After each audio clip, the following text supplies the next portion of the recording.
My name's Chaz Turner. We are here today at Chandler MMA here in Chandler, Arizona. Absolutely wonderful gym here. Master Paul McGowan and Kara McGowan are the owners here. They have great classes for self-defense, for women's self-defense, kids self-defense, adult self-defense, Muay Thai, Jiu-Jitsu, wrestling. They do it all here because they know how important all those things are in real life self-defense, not just in the ring or the cage or on the mat. This place encompasses it all. It teaches you how to defend yourself. So women, this video is for you. If you are here in the Chandler area, Tempe area, come on down to Chandler MMA. They will give you comprehensive instruction on how to defend yourself, and ask them about the RavenCrest Karambit, because this tool right here is going to be so good for your self-defense. It's not even funny. I love this knife. This is the practice Karambit, so you see that it's not sharp, right? It's something that you can use in the gym to practice with and not hurt your opponent too bad. Obviously, it's not sharp, so you're not going to cut them, but there is still pain involved with pressure points and even just trigger points with the point of this, as well as what I like to call the brass knuckle part of this knife, this ring. That is so important. This is the reason why I love this knife for women's self-defense, is because this is really hard to take out of your hand with that finger in there. And this is the way you hold it, right here, right? You don't want to hold it in here like this. It's not practical for you to do that. Also, it could possibly break your finger. This way, you can get your finger in and out really quick, and still be very difficult to get it out of your hand. And also, it's positioned so that that trigger right there, when you hold it like this, is easily accessible, right? If you hold it like this, it's really not easily accessible that way. It's meant to be held with that ring in between those two knuckles, right?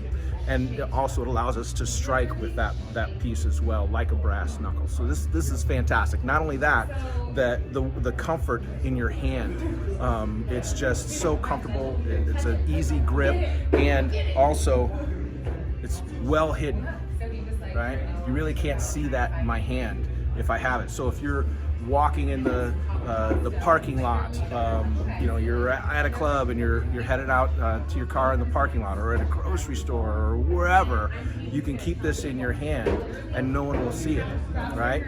Not to mention, it is super easy to pull out and not be seen, right? I can do it like that, whereas I'm walking around, I feel like I got some trouble coming up, I can pull it out and hold it in my hand and it not be seen. Or if I need it quickly, if I need it to come out quickly, it comes out and I pop it open immediately. The reason why I like that with this OTF knife is that I can use this as a blunt force weapon. With normal karambits, usually what you'll see is the blade is going to be a folder, right? And they'll have a little swoop here so that when you pull it out of your pocket, the knife immediately pops out, which is a fantastic feature. But what if I don't want to brandish that knife? What if even just brandishing that knife could put me in trouble, right? If I just pull this out and I have it ready, it's comforting to know that it's there and it's ready if you need it. And you could utilize it without pulling the knife out as a blunt object. And then if you need to, easily pop it out and use it as it's intended, right? So that's one of the big reasons why I really love that is it's just so easily accessible. No matter if you're wearing a dress, it's light enough that it can go into something very light. If you're wearing spandex, it doesn't pull your pants down because it's such a heavy knife. It is really lightweight and small and easily fits into your hand, right? So it's just a wonderful knife. I carry it with me everywhere I go, but I live in Arizona, so we can carry knives. I always carry two, and they're both RavenCrest knives, right?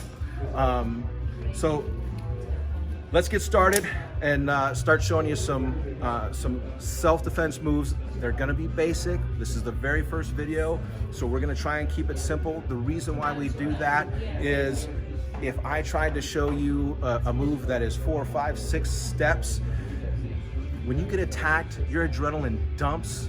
You could barely talk, much less think about the steps and which order you need to go in order to defend yourself with that type of technique.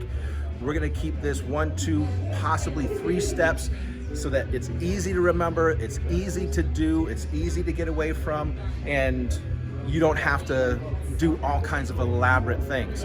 That doesn't mean you shouldn't train. That doesn't mean that this video is enough for you to, oh, let me go buy a Karambit and watch a couple of these videos and I'm gonna be good. That is not enough.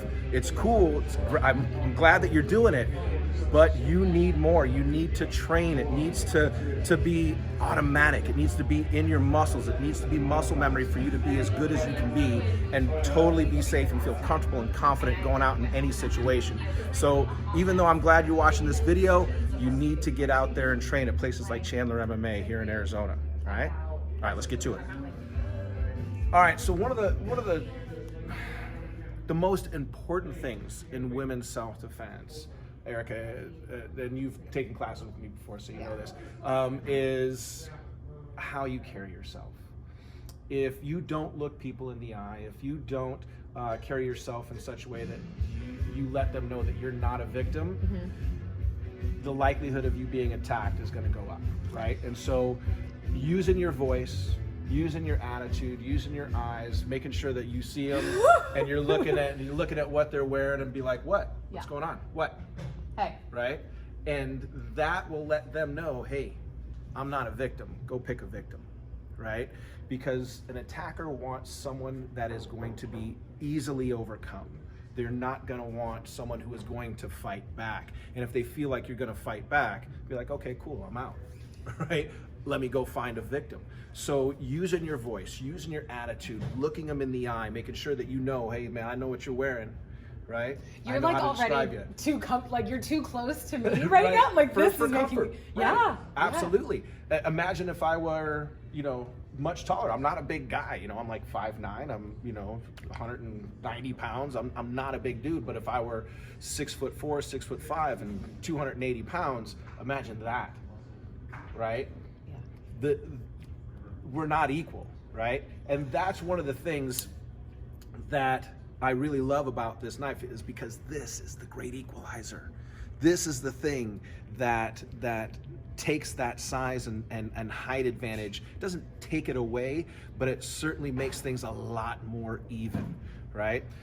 So even that kind of guy, even that kind of big guy, if I pull this out and I'm like, what?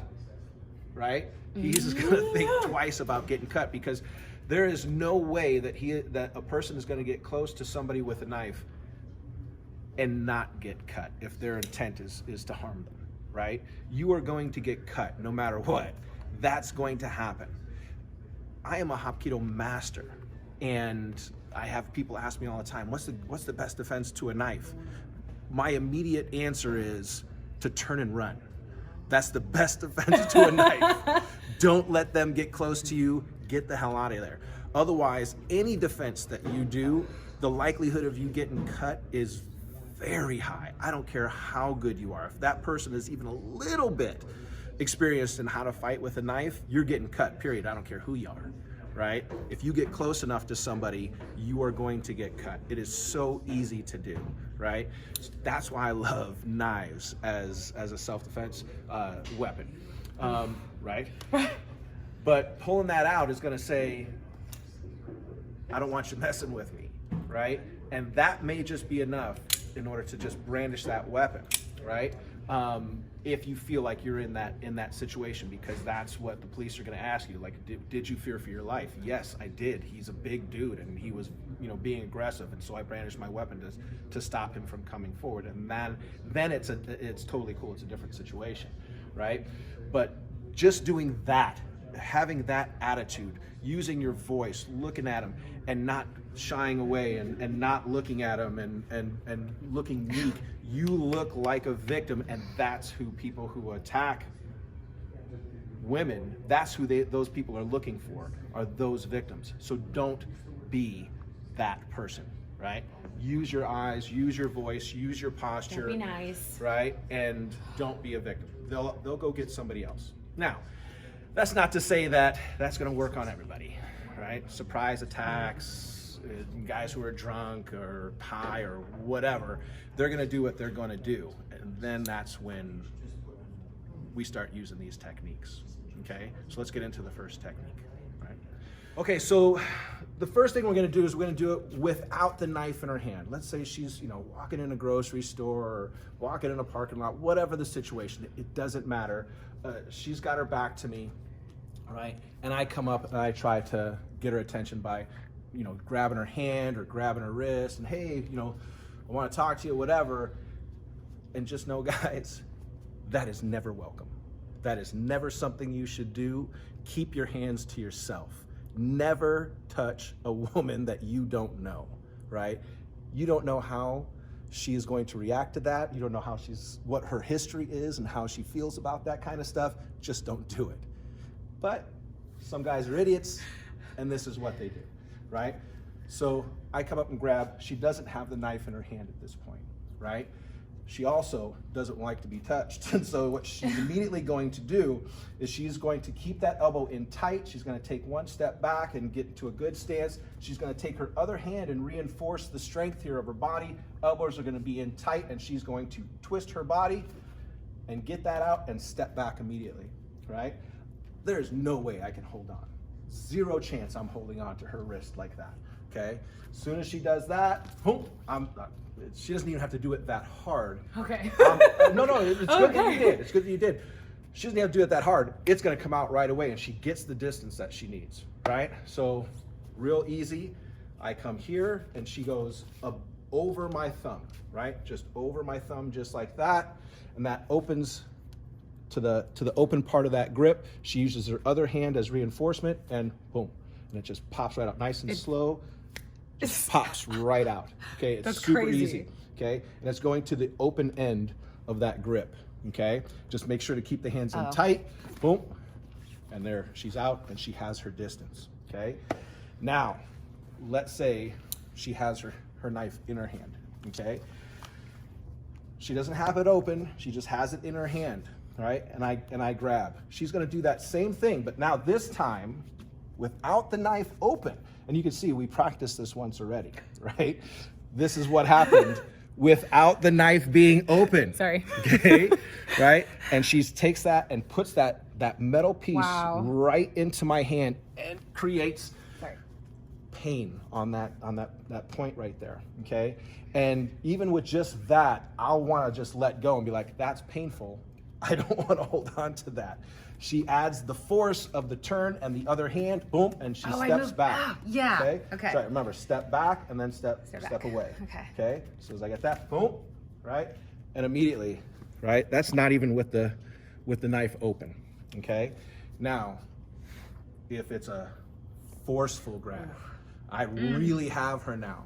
Now, easily, she opens up the knife, boom. And now she does that same technique, and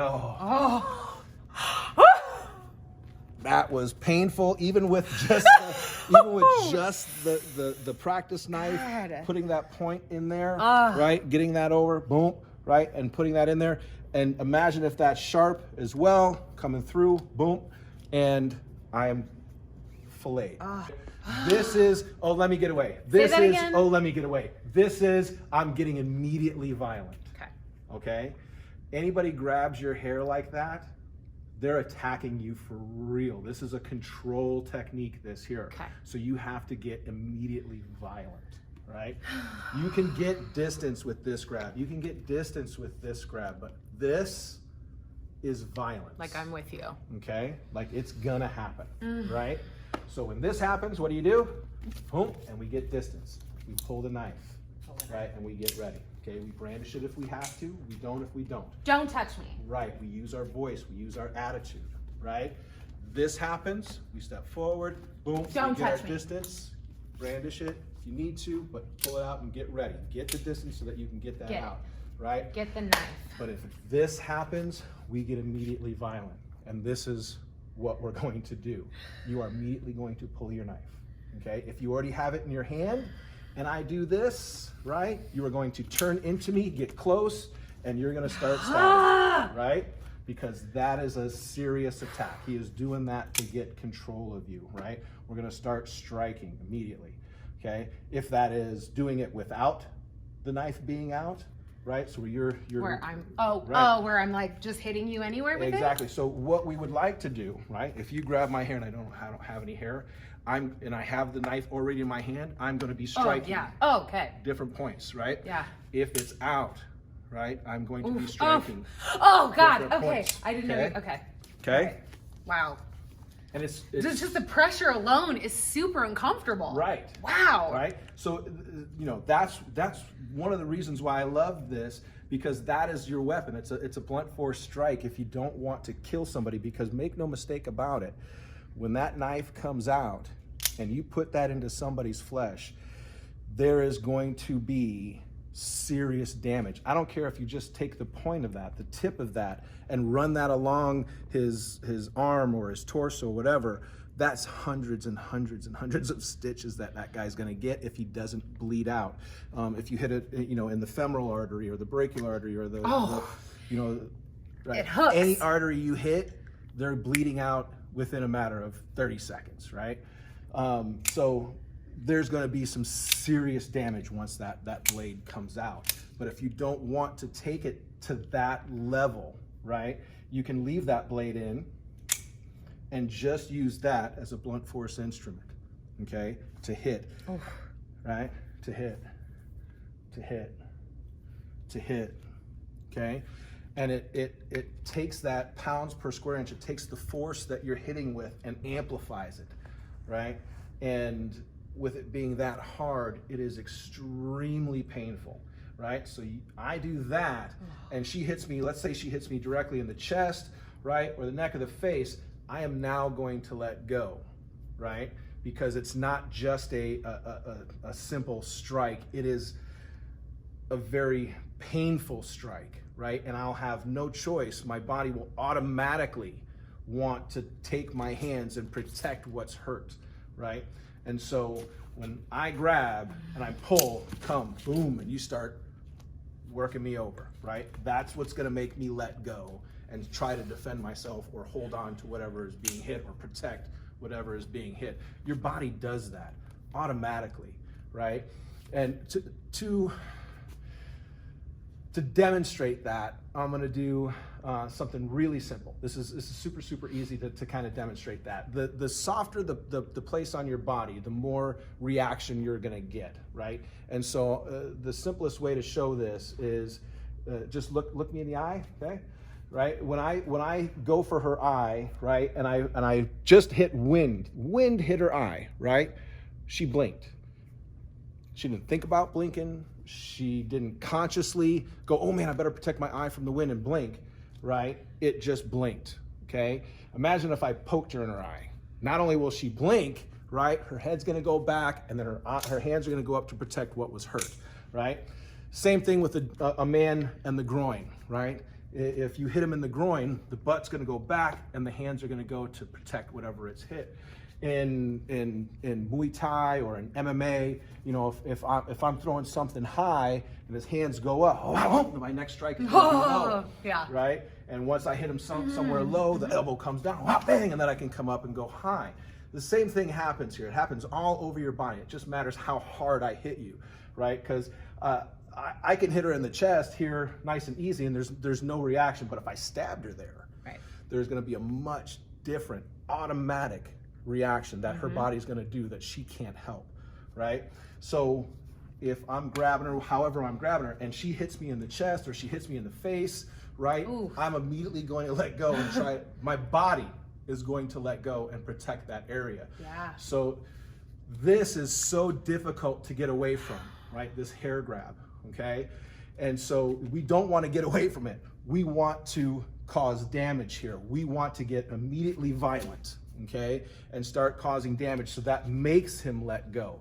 because there's nothing I can do. If you have long hair and I get my hand entangled into your hair and you're trying to pull my hand out of your hair, that's just going to hurt, right? Hurt me, make my body let go and protect whatever I'm getting hurt, you know, whatever's getting hurt, right? So one of the easiest things to do, right, is obviously the groin strike. If I grab your hair, come in and right to the groin, boom, right? And I am immediately going to let go and come here, right? Don't touch me. Now, once I'm there, the second strike, boom, comes here, bang. Oh. Right? You go low, boom, bang, and then come back high. And you have time enough, once you hit boom, to bang, to really come with force and strike that second strike and make sure I'm incapacitated and get away. Yeah. Right? So if I'm here, bang, bang. I didn't right? really pull back. Okay. But so boom, and I'm here, bang, right there.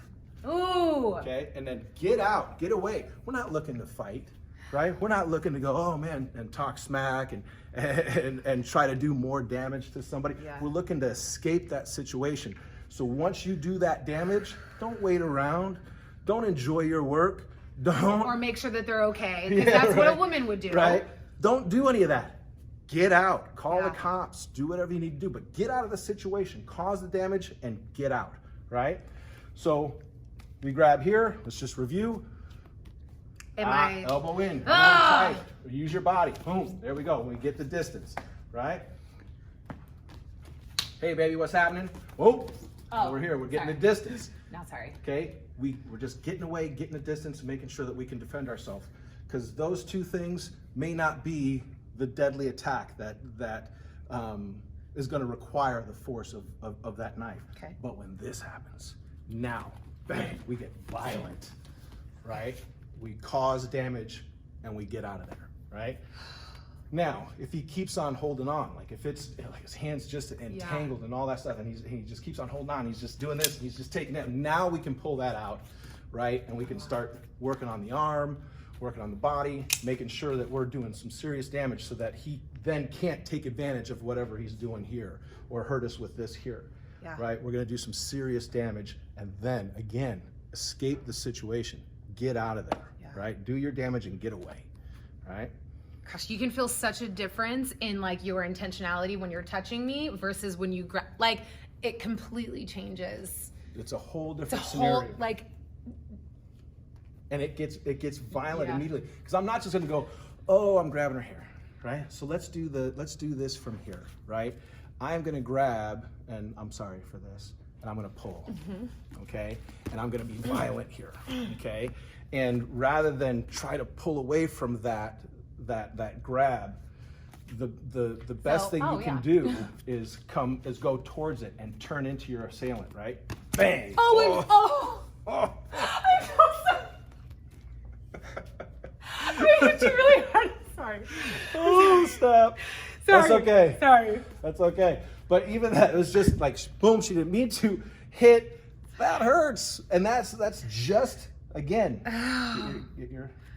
that is just that little point right there. It's not sharp, but it is hard enough of an object that when it connects, it hurts. I can't, like, just having that happen or having that happen on the groin with that piece, it is going to be immensely painful. I don't even felt like I had control of the weapon, and I felt how hard it hit you by me just throwing my body weight into you. Like I'm holding it, so it's gonna hurt you. Yeah. That was crazy. So now these are easy techniques. They're basic techniques. We're not getting elaborate. It's just 1, 2, 3 step. Just, hey, look, step here, keep your elbows in. Those are the key things that I want to get across, is keeping those elbows in, keeping control. Your body is going to be stronger than that guy's arm, right? And recognizing what you need to do, how you need to get away, get your distance, make sure you're not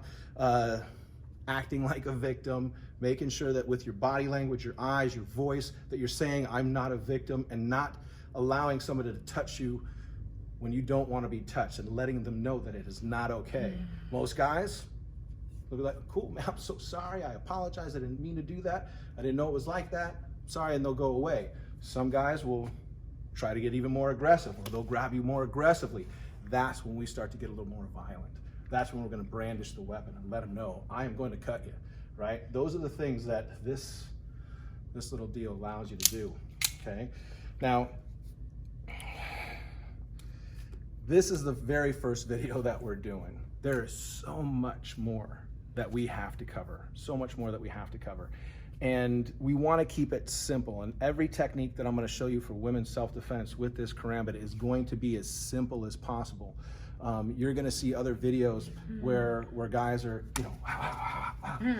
doing the Kali style trapping, knife against knife, knife against stick, stick against knife, all that kind of stuff. And those videos are fantastic. I love them. You guys are putting out those videos. I love you. Those things are fantastic, and I love seeing it. But for women's self-defense, and I love to see women get in there and start doing that stuff so that they practice and get really, really good with those knives. Very rarely are we fighting knife against knife, right? And even if I have a knife, if someone brandishes a knife, I'm still running. I don't care. I don't care how good I am with a knife. I don't want to engage somebody with a knife. So all that stuff is great. And I would only do that if I had no other choice. If my back was against the wall and I had no escape, would I fight knife against knife? Then I'd be like, okay, cool. If you want to get cut, if you want to cut me, you're going to get cut, period. That's what's going to happen. And I'll let them know that. You might cut me, but I'm going to cut you too, bruh. Right? And hopefully that'll stop them. But the likelihood that I'm going to fight knife against knife or, anybody with a knife is very rare. I'm going to run. I'm going to get out of there. Okay? So it's a big deterrent when you pop it out and go, okay, I'm here. But we want to keep it simple as possible, because a lot of women don't have the time. A lot of adults, I shouldn't just say women, adults don't have the time to get in there and train and do it every day like some of us do. But get in there once a week. Matter of fact, here at Chandler MMA, every Sunday at 10 a.m. is a women's self-defense class. We're going to teach you how to defend yourself. So at least once a week, take the time, come out, train, and do what you need to do in order to feel comfortable out there that you know how to defend yourself. But we have to keep it simple. And that's what you're going to see in this series for women's self-defense. We're going to keep it simple. It's going to get progressively more difficult as the more you practice and the different scenarios and whatnot. It is going to get progressively a little bit more difficult and more steps. But if we can keep it as simple as possible here at the beginning, so that right away from the very first class, after practicing, half a dozen times or a dozen times, that you got it, that's what we're looking for. Because again, the adrenaline is going to dump. You're not going to be able to talk correctly, much less be able to do all kinds of crazy moves. So we want to keep it simple right now. And then the more you train, the more repetitions that you do, the more comfortable you get with the weapon, the more comfortable you get with the attacks. When that adrenaline hits, it's not as bad. It doesn't take you're used to it. Right. Yeah. It's also muscle memory. Yeah. It's gonna reduce your cognitive thought, but it's not gonna reduce it to a point where you're completely you can't even think. Right. Yeah, that makes okay. sense. And so practicing it over and over and over again is what allows you to diminish that. Right? So that it's just in your muscles, it's in your body. And the simpler it is, the quicker it's going to enter into your body and the easier it's going to be for you to do even in a live situation, right? So that's what I wanted to get across today. We're going to do a whole bunch more videos, hopefully for you guys, and go over different situations. If you're watching this on YouTube, comment below. Let me know the different scenarios you want to see and what we would do in those scenarios, open-handed, with the Karambit, with it in, with it out, and with my brass knuckle. Okay? Love it.